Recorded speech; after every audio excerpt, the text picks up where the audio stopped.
Welcome to Comics Love Bernie. Are you guys ready to feel the burn?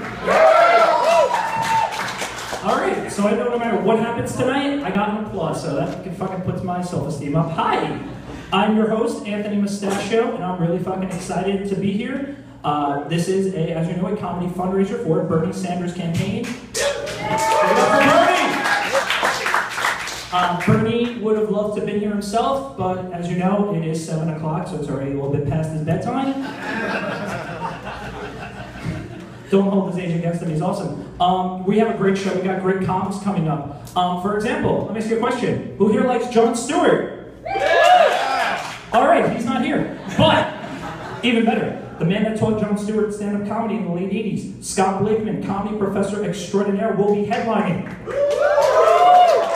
Give it up for Scott, right on. Yeah, I love Jon Stewart. I'm really bummed that he's gone from The Daily Show.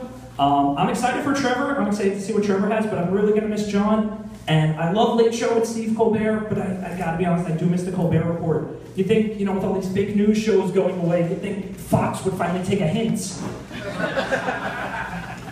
Right on. Oh, man. So, what do I want to talk about tonight? I'm glad we all made it here. I know New York City right now is currently more jam-packed than a Kardashian's asshole. Do you guys see all the traffic in New York City today? I don't know who the fuck's in town, the Pope or Chris Christie.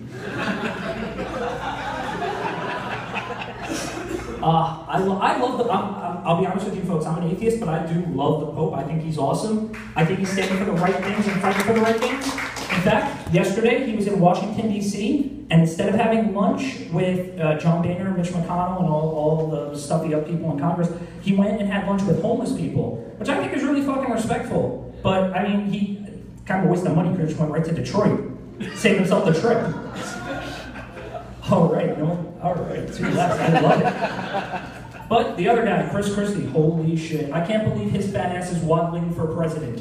I can't believe it. It's just astounding to me. Just the very idea Chris Christie has entered the race is a joke in any kind of context. I think that's awesome.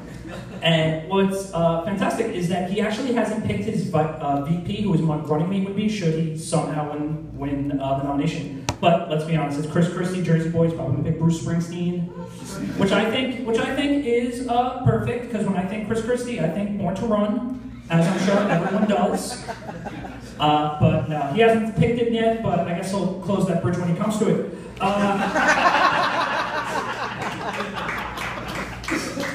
You know what I'm sick of? You know who I'm sick and tired of hearing about? Kim Davis, the Kentucky clerk that won't give up gay marriage licenses.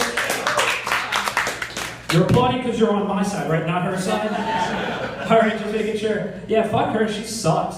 I mean, I think what's fucked up is that when she came out of jail, she went on stage with Mike Huckabee to the song Eye of the Tiger by Survivor. And I think that's really fucked up. But what's awesome is that Survivor says they're going to sue the pants off of her. Although, that's good. To be fair, they wouldn't be the first, second, third, or fourth guys to get their pants off. I don't know who the hell she is telling two dudes they can't get married. She's had more dick in her than the glory hole at the bathroom at Subway. I fucking love that joke. Oh, there's so many shitty people running for president. Oh, I hate it. We already have enough Republicans in the fucking the House of Representatives. We don't need more running for president. I mean, to be fair, I'm not black or gay or transgender, Hispanic, Muslim, poor, a teacher, a woman, or holding Arizona Skittles, so I'm not as terrified as I should be, but everyone else who falls in those minorities, sorry. Oh, there's so many bad people ready for president. Scott Walker, thankfully though, the anti-union scumbag, dropped out. Yeah! I guess since Kermit the Frog is now dating, he figures Miss Piggy's on the market for another spineless puppet, so good luck to him.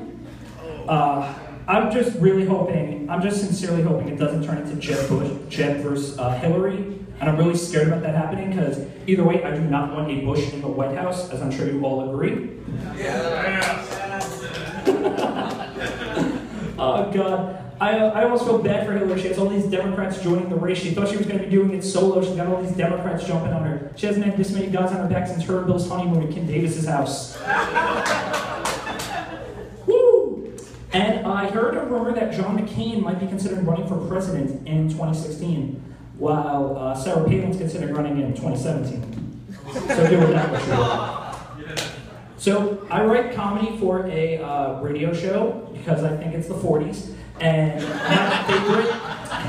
my favorite subject to go after is my favorite candidate of all, Donald Trump. The gift that keeps on giving. Thank you. I like when people laugh to the point of squeakiness. That's awesome. I don't mean to put you on blast. But I love Trump, so I write as many Trump jokes as I can, and what I'm about to present is the crowning piece of everything I've worked for in comedy in the last 2.5 years. It is the Trump Suite, where I try to cram as many Trump jokes in under a minute as I can. Are you guys ready for this? So, Donald Trump says he might pick Oprah as his running mate if he were to get the nomination, which is a really weird combination because you got one person going, you get a job, you get a job, and you get a job, and you get a job, and everybody gets a job, and the other one's going, no, you're fired. Donald Trump even thinks that Sarah Palin would make a great person to have in his cabinet, although Sarah Palin isn't entirely sure how she would fit inside of one.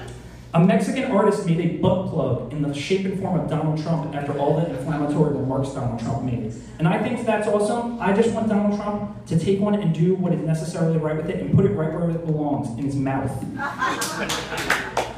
Donald Trump keeps bragging and bragging about how he's going to make America great again, and he still hasn't announced when he's actually going to die.